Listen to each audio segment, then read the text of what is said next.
Hi అండి, నమస్తే. Welcome back to our channel voice of Lakshmi.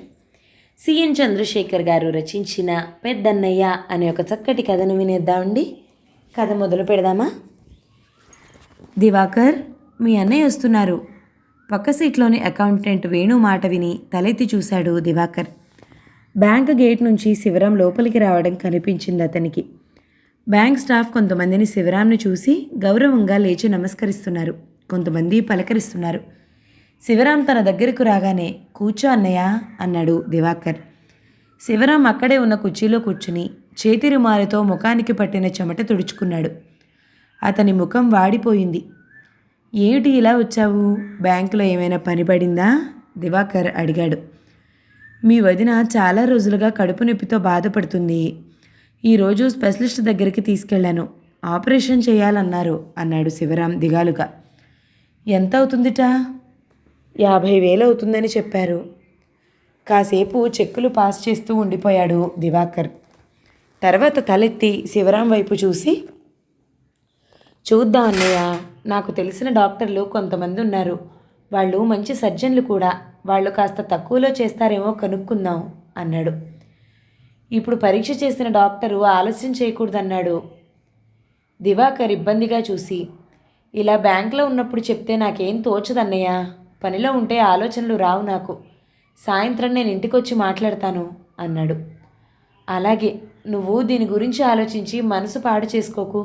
మనం తర్వాత మాట్లాడుకుందాంలే అంటూ లేచాడు శివరాం.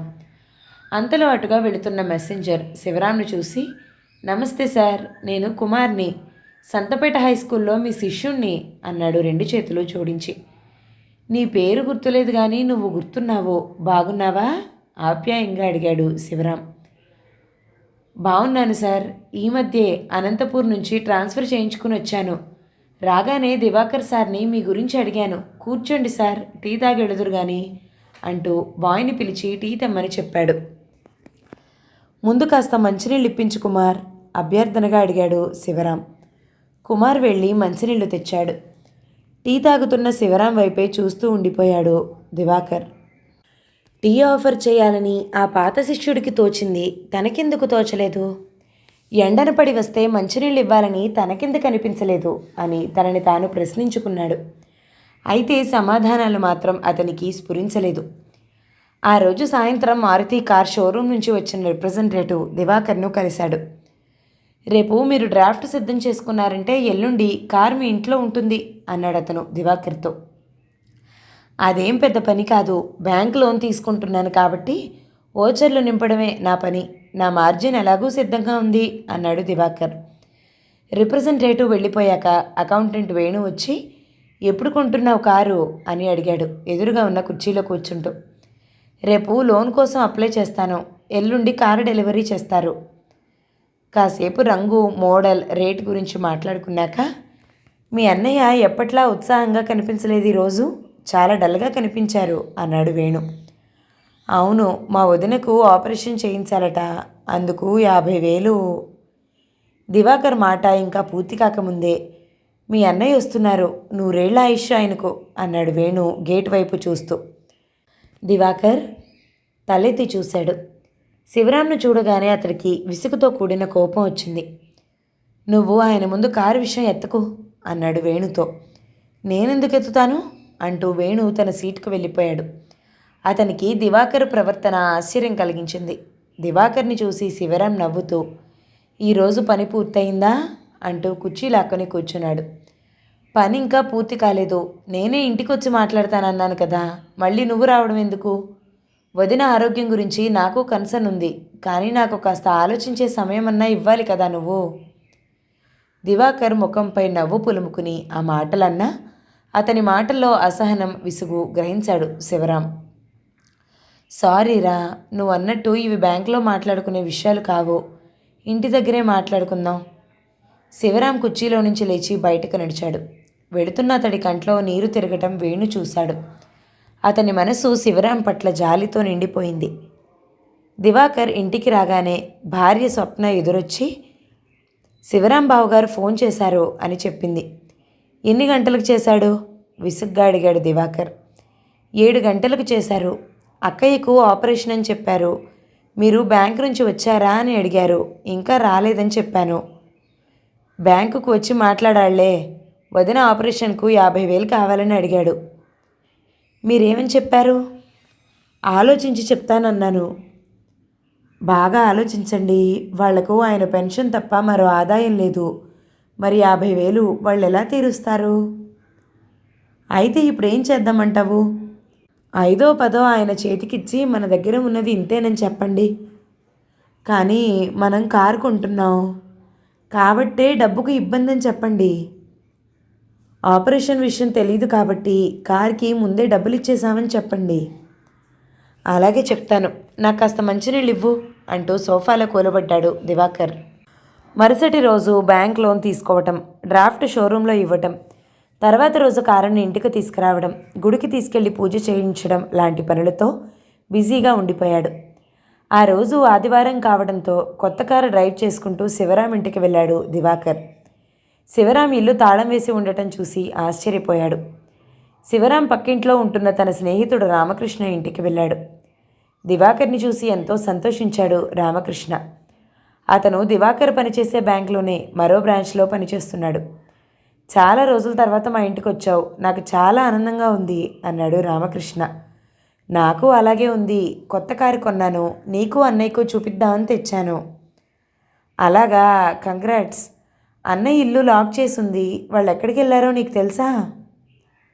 నీకు తెలుసో తెలీదో కానీ మీ వదిన గారికి ఈ మధ్య అనారోగ్యం చేసింది. ఆపరేషన్ చేయించుకోవడానికి చెన్నై వెళ్ళారు వాళ్ళు. ఆపరేషన్ విషయం అన్నయ్య చెప్పాడు. చెన్నైలో ఆపరేషన్ చేయించుకుంటున్న విషయం మాత్రం చెప్పలేదు. ఆ విషయం వాళ్లకు తెలీదు. మీ అన్నయ్య స్టూడెంట్ ఒకరు మొన్న మీ అన్నయ్య ఇంటికి వచ్చారు. ఆవిడ చెన్నైలో పెద్ద డాక్టరట. మీ వదినకు వచ్చిన సమస్య తెలుసుకుని తను ఆ కేసులో స్పెషలిస్టునని తన హాస్పిటల్లో ఆపరేషన్ చేయించుకోమని, మందులు ఇతర ఖర్చులు భరిస్తే ఆపరేషన్ తను ఫ్రీగా చేస్తానని చెప్పి వాళ్ళని ఒప్పించి తనతో పాటే కారులో చెన్నై పిలుచుకెళ్లారు. మీ అన్నయ్య తరచూ అంటూ ఉండేవాడు, be good, do good, he will do good అని. ఆ మాట ఆయన విషయంలో నిజమైంది. ఆ భగవంతుడే అలా స్టూడెంట్ రూపంలో వచ్చాడనిపించింది నాకు. రామకృష్ణ కూతురు తెచ్చిన కాఫీ అందుకుంటూ, మీ ఆవిడ ఇంట్లో లేరా అని రామకృష్ణని అడిగాడు దివాకర్. లేదు, మీ వదినకు తోడుగా ఉండమని నేనే పంపాను.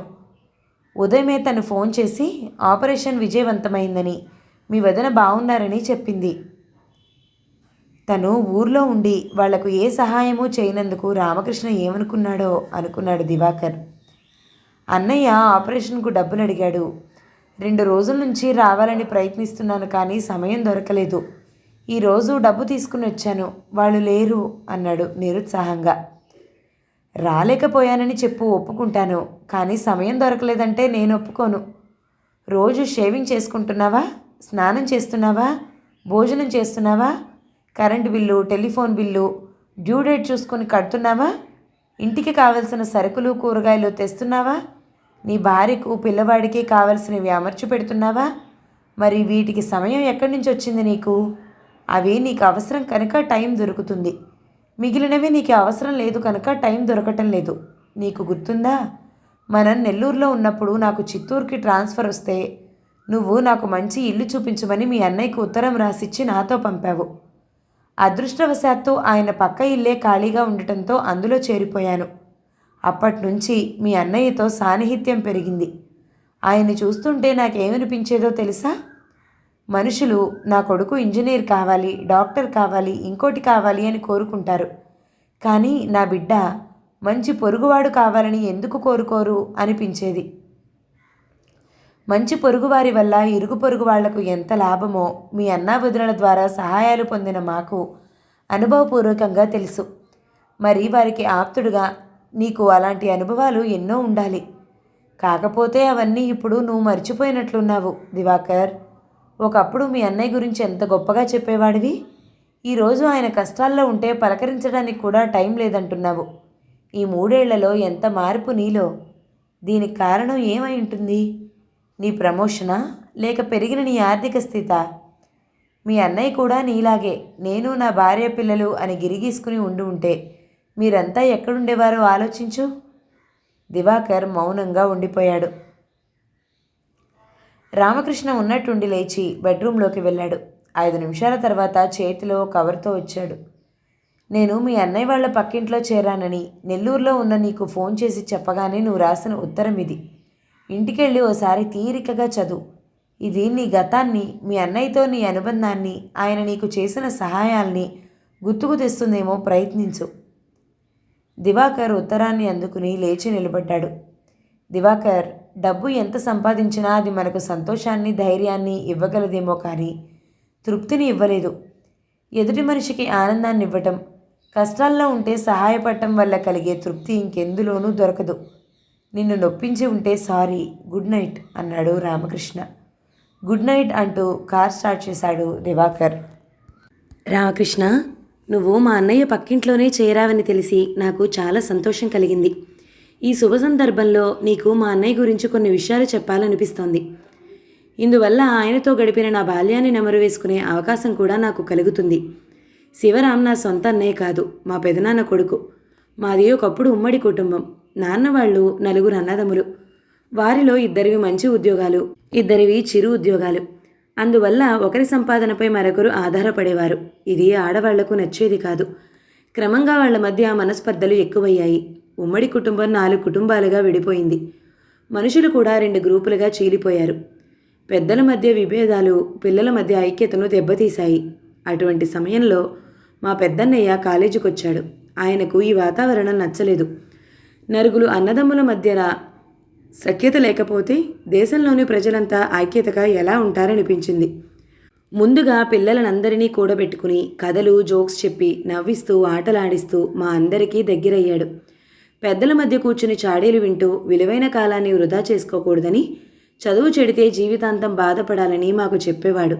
అందరూ బాగా చదువుకుని ఉద్యోగాలు తెచ్చుకుని ఆర్థికంగా బాగుంటే ఒకరిపై ఒకరు ఆధారపడకుండా స్వతంత్రంగా బతకొచ్చని, అందువల్ల తమ మధ్య విభేదాలు రావని, అందరూ ఐకమత్యంగా ఉండొచ్చని చెప్పాడు. మా అదృష్టం బాగుండి మేము ఆయన చెప్పిన మాటలన్నీ విన్నాం. ఆయన చెప్పినట్లే చేశాం. తర్వాత ఆయన పెద్దల దగ్గర చనువు పెంచుకున్నాడు. వాళ్ళు ఏ పని చెప్తే ఆ పని చేశాడు. చదువుకొని ఆడవాళ్లకు మాటలతోనే అన్ని విషయాలు తెలియచేసి వాళ్లలో సంస్కారాన్ని పెంచాడు. త్వరలోనే అందరికీ తలలో నాలుకలా తయారయ్యాడు. పిల్లల చదువుల్లో అభివృద్ధి చూసి పెద్దలు ఎంతో ఆనందించారు. అన్నయ్యను అభినందించారు. క్రమంగా పెద్దల మధ్య విభేదాలు మాయమయ్యాయి.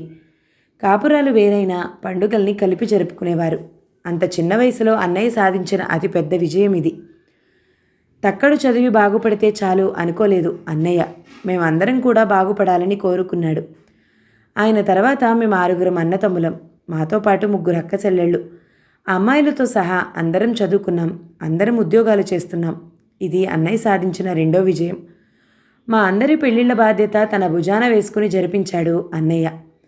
మా అన్నయ్యను బడిలో ఎవరు చేర్చారో తెలియదు కానీ తర్వాత హై స్కూల్ చదువు దగ్గర నుంచి ఎంఎస్సి వరకు, తర్వాత ఉద్యోగం కోసం ఇంటర్వ్యూలకు ఒక్కడే వెళ్ళేవాడు.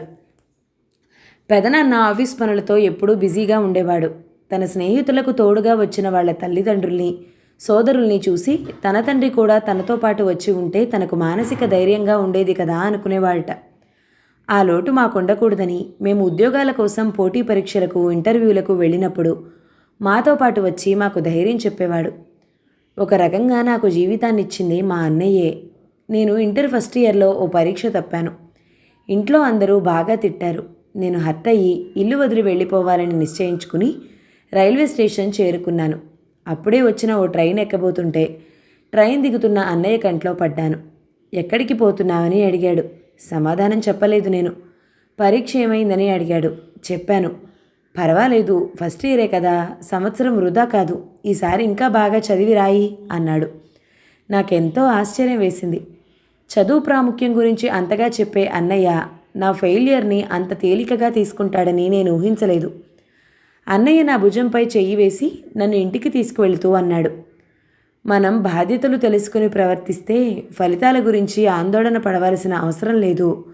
ఫలితాలు ఎప్పుడూ మనం కోరుకున్నట్లే ఉండవు, ఒక్కోసారి తారుమారవుతాయి కూడా. అయితే అది మన ఆత్మస్థైర్యాన్ని దెబ్బతీయకూడదు అన్నాడు.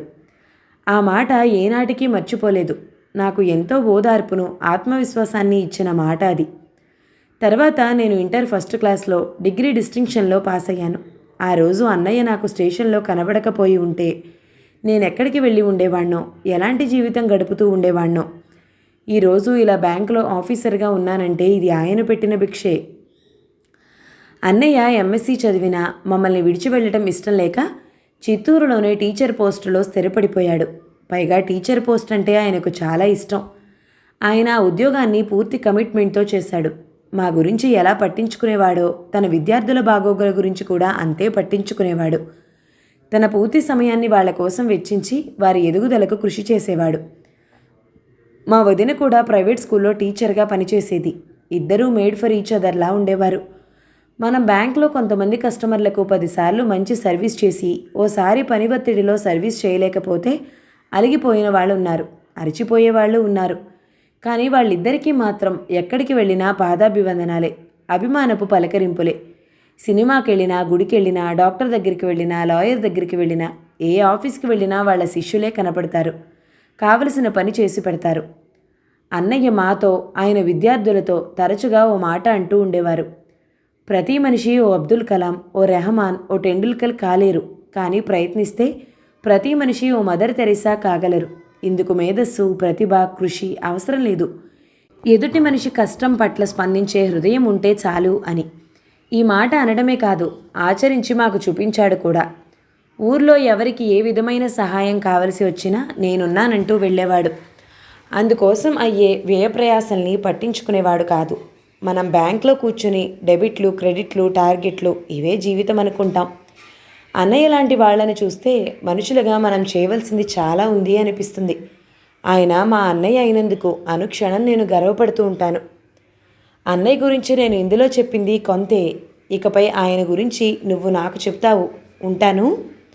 ఉత్తరం చదవడం పూర్తయిన దివాకర్ కంటి చివర నుంచి రాలిన కన్నీటి చుక్క ఆ ఉత్తరంలోని అతని సంతకంపై పడి అందులో నుంచి అతని పేరు మరింత పెద్దదిగా కనిపించసాగింది. ఆ రోజు రాత్రి 9 గంటలకు దివాకర్కు రామకృష్ణ నుంచి ఫోన్ వచ్చింది.